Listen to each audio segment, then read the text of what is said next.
안녕하세요. 손가락 복음 성계의 지휘자 강사입니다. 오신 것을 진심으로 환영하며 해피 바이블을 열어가도록 하겠습니다. 오늘 증거드린 말씀의 제목은요. 218강 불이 혀같이 갈라지는 것이라는 제목으로 하나님의 말씀을 나누어 보는 시간을 갖도록 하겠습니다. 사도행전 2장 3절을 보시면 불이 혀같이 갈라지는 것이 저에게 보여 각 사람 위에 임하여 있더니 라고 기록되어 있습니다.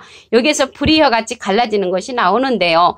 이것이 무엇이냐면 사도행전 2장 4절을 보시면 저희가 다 성령의 충만함을 받고 성령이 말하게 하심을 따라 다른 방언으로 말하기를 시작하니라. 그래서 방언의 성령이라는 것을 알 수가 있습니다. 불이 혀같이 갈라지는 것이 방언의 성령인데 이 방언의 성령은 열매를 맺히지 못한다고 했습니다. 고린도전서 14장 14절을 보시면 내가 만일 방언으로 기도하면 나의 영이 기도하거니와 나의 마음은 열매를 맺히지 못하리라 라고 기록되어 있습니다. 열매를 맺지 못한다는 성령이 이제 방언이라는 것이죠. 고린도전서 14장 19절에 보시면 그러나 교회에서 내가 남을 가르치기 위하여 깨달은 마음으로 5마디 말을 하는 것이 1만 마디 방언으로 말하는 것보다 나으니라. 그래서 1만 마디 방언보다 깨우침 받은 5마디가 낫다고 기록되어 있습니다.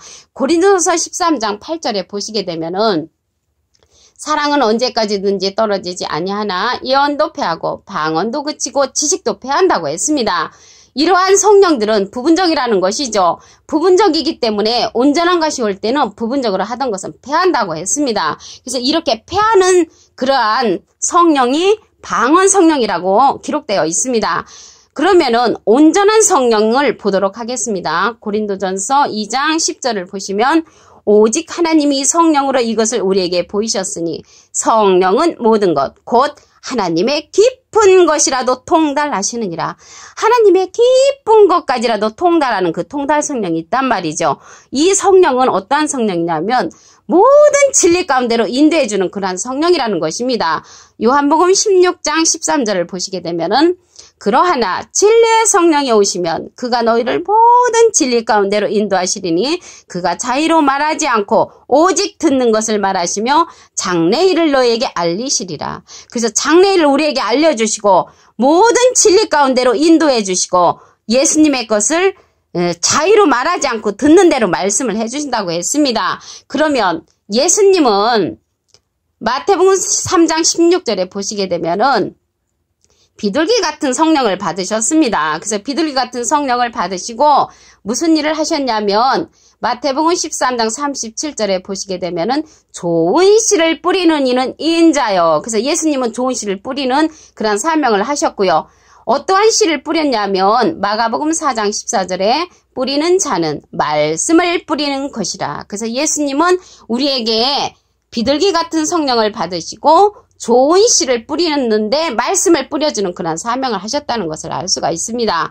그 예수님이 가시면서 우리에게 보혜사를 보내주신다고 했지요. 요한복음 16장 7절을 보시게 되면은 그러하나 내가 너에게 실상을 말하노니 내가 떠나가는 것이 너에게 유익이라. 내가 떠나가지 아니하면 보혜사가 너에게로 오시지 아니할 것이요. 가면 내가 그를 너에게 보내리리 라고 기록되어 있습니다.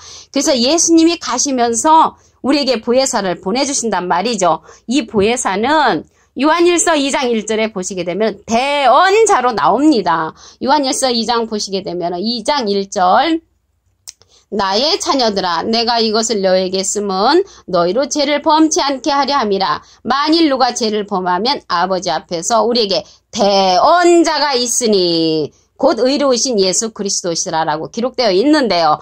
대언자에 조그만하게 3자나 1자가 쓰여져 있습니다. 근데 밑에 주예란에 보시게 되면은 보혜사라고 기록되어 있습니다. 그래서 보혜사라는 것은 대언자라는 것을 알 수가 있고요. 하나님의 대언자는 이제 예수님 보혜사가 되는 것이고요. 예수님의 대언자는 또 다른 보혜사라고 했습니다. 또 다른 보혜사를 보도록 하겠습니다. 요한복음 14장 16절 보시면 내가 아버지께 구하겠으니 그가 또 다른 보혜사를 너희에게 주사 영원토록 너희와 함께 있게 하시리니. 그래서 또 다른 보혜사를 우리에게 주신다는 것이죠. 그래서 또 다른 보혜사는 예수님의 대언자라는 것을 알 수가 있습니다. 그 예수님의 대언자인 이 또 다른 보혜사를 보도록 하겠습니다. 요한복음 15장 26절을 보시면 내가 아버지께로서 너에게 보낼 보혜사 곧 아버지께로서 나오시는 진리의 성령이 오실 때에 그가 나를 증거하실 것이요. 그래서 예수님이 아버지께로서 우리에게 보낼 보혜사가 있다고 했는데 그 보낼 보혜사가 아버지께로서 나오시는 진리의 성령이라는 말이죠. 그래서 진리의 성령이 오실 때에 그가 나를 증거하실 것이요. 예수님을 증거해주는 그 또 다른 보혜사라는 것을 알 수가 있습니다. 그래서 예수님은 하나님의 대언자로서 보혜사가 되시는 것이고요. 예수님의 대언자는 또 다른 보혜사로서 진리의 성령이라고 요한복음 15장 26절에 기록되어 있습니다. 그러면 이게 이제 예수님이 씨를 뿌리셨잖아요. 예수님이 씨를 뿌리셨는데 거두는 자가 진리의 성령이 된다는 말이죠. 요한복음 4장 36절을 보시게 되면은 거두는 자가 이미 싹도 받고 영생에 이르는 열매를 모으나니 이는 뿌리는 자와 거두는 자가 함께 즐거워하게 하렴이니라. 그래서 뿌리는 자는 예수님이시잖아요. 거두는 자는 진리의 성령이 거둬주는 것입니다. 함께 즐거워한다고 하신 것을 볼 때 분명히 두 사람 이상이라는 것을 알 수가 있죠. 함께니까. 요한복음 4장 37절을 보시면 그런즉 한 사람이 심고 한 사람이 심으신 분은 예수님이시죠. 다른 사람이 거둔다는 말이 옳도다. 그래서 다른 사람이 거두는 것은 진리의 성령이 거둔다는 것을 알 수가 있습니다. 또 다른 보혜사로서 예수님의 대언자라는 것이죠. 이 예수님의 대언자로 오신 또 다른 보혜사 곧 진리의 성령이 사람 가운데 처음 열매를 이제 맺게 되는 것입니다. 진리의 성령을 통해서 계시록 14장 4절을 보시겠습니다. 이 사람들은 여자로 더불어 더럽히지 아니하고 정절이 있는 자라 어린 양이 어디로 인도하든지 따라가는 자며 사람 가운데서 구속을 받아 처음 익은 열매로. 사람이라는 것은요 영과 육이 다 함께 있는 그런 사람이죠. 사람 가운데서 구속을 받아 처음 익은 열매로 하나님과 어린 양에게 속한 자들이니. 그래서 하나님과 어린 양에게 속한 자들이 처음 익은 열매로 거둬지는데 계시록 14장 4절에 가서 거둬진다는 것입니다. 근데 예수님은 첫 열매는 첫 열매인데 어떠한 첫 열매냐면 고린도전서 15장 20절을 보시면 그러나 이제 그리스도께서 죽은 자 가운데서 다시 살아 잠자는 자들의 첫 열매가 되셨도다. 그래서 그리스도는 예수님은 죽은 자 가운데서 다시 살아 잠자는 자들의 첫 열매가 되셨다고 했습니다. 잠자는 자들의 첫 열매가 되셨다고 하셨고요. 오늘 불의 혀같이 갈라지는 것이 저에게 보이는 이 방언 성령의 처음 열매는 어떠한 자들이 받았냐면 로마서 8장 23절에 보시게 되면은 이뿐 아니라 또한 우리 곧 성령의 처음 익은 열매를 받은 우리까지도 예수님의 제자들이 받았다는 것을 알 수가 있습니다. 속으로 탄식하여 양자 될 것 곧 우리 몸의 구속을 기다린다고 했거든요. 몸의 구속을 이들은 받지를 못했습니다. 그렇기 때문에 속으로 탄식했다고 말씀에 기록되어 있습니다. 오늘 불의 혀같이 갈라지는 것이라고 했잖아요. 그래서 불의 혀같이 갈라지는 것은 대표적인 것이 그 방언 성령입니다.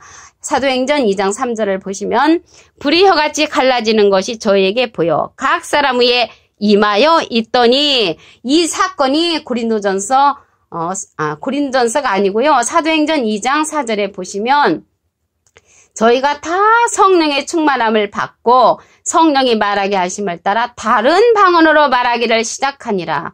방언으로 말한단 말이죠. 인들로 마카올레스트 민팔라스 폴리스토 이렇게 방언을요. 열심히 새벽기도 가서 이제 하다 보면 통역의 은사를 받을 수가 있었습니다.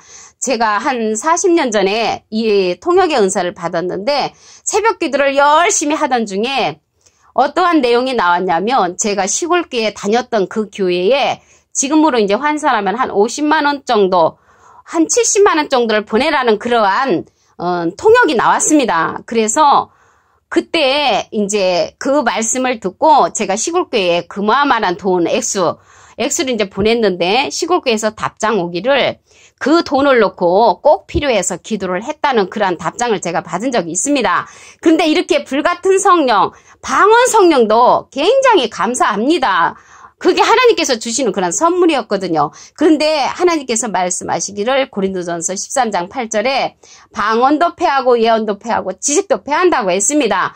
왜 그러냐면 이러한 성령들은 부분적이기 때문에 온전한 것이 오면 패한다고 했단 말이죠. 그러면 온전한 것이 무엇이냐면 하나님의 깊은 곳에도 통달하는 그 통달 성령이 있단 말이죠.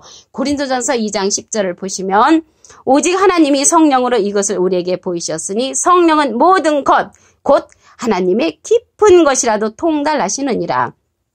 그래서 하나님의 깊은 것까지라도 통달하는 이 성령이 모든 것이라고 했거든요. 그래서 모든 진리 가운데로 인도하는 그러한 성령이 이 통달 성령과 비슷한 성령이 있습니다. 요한복음 16장 13절을 보시면 그러하나 진리의 성령이 오시면 그가 너희를 모든 진리 가운데로 인도하시리니 그가 자의로 말하지 않고 오직 듣는 것을 말하시며 장래일을 너에게 알리시리라. 그래서 장래일을 우리에게 알려주시고 모든 진리 가운데로 인도하는 그러한 진리의 성령은 통달 성령이라는 것을 알 수가 있습니다. 그 예수님이 가시면서 우리에게 보혜사를 보내주신다고 그랬죠. 요한복음 16장 7절에 보시면 근데 그 보혜사가 요한일서 2장 1절에 보면은 대언자로 나온다고 했습니다. 대언자는 대신 말씀을 증거해주는 그러한 사명자죠.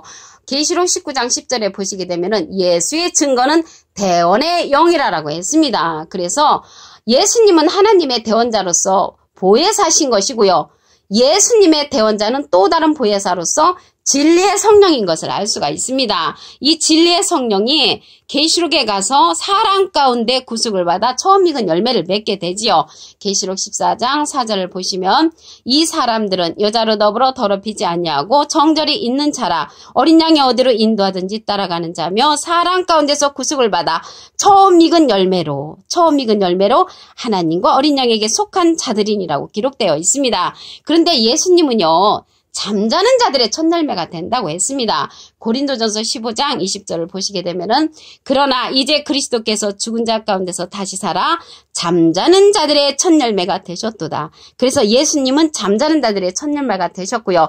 오늘 불의 혀같이 갈라지는 그 방언의 성령, 불의 혀같이 갈라지는 방언의 성령, 예언의 성령, 병 고치는 성령, 통역의 성령 이러한 모든 성령들은 고린도전서 13장 8절에 보니까 패한다고 했습니다. 부분적인 성령이기 때문에 예언도 패하고 방언도 패하고 지식도 패한다고 했습니다. 그래서 전체적인 성령이 오게 되면은 이러한 성령들은 패한다고 했죠. 모든 전체적인 통달하는 성령을 보시면 고린도전서 2장 10절에 오직 하나님이 성령으로 이것을 우리에게 보이셨으니 성령은 모든 것 곧 하나님의 깊은 것이라도 통달하시느니라. 이 통달 성령은 진리의 성령으로서 모든 진리 가운데로 인도하는 그러한 성령이라는 것을 알 수가 있습니다. 장례를 우리에게 알려주고요. 그래서 오늘요 218강 불의 혀같이 갈라지는 것이라는 제목으로 하나님의 말씀을 상고해보는 시간을 가졌습니다. 감사합니다.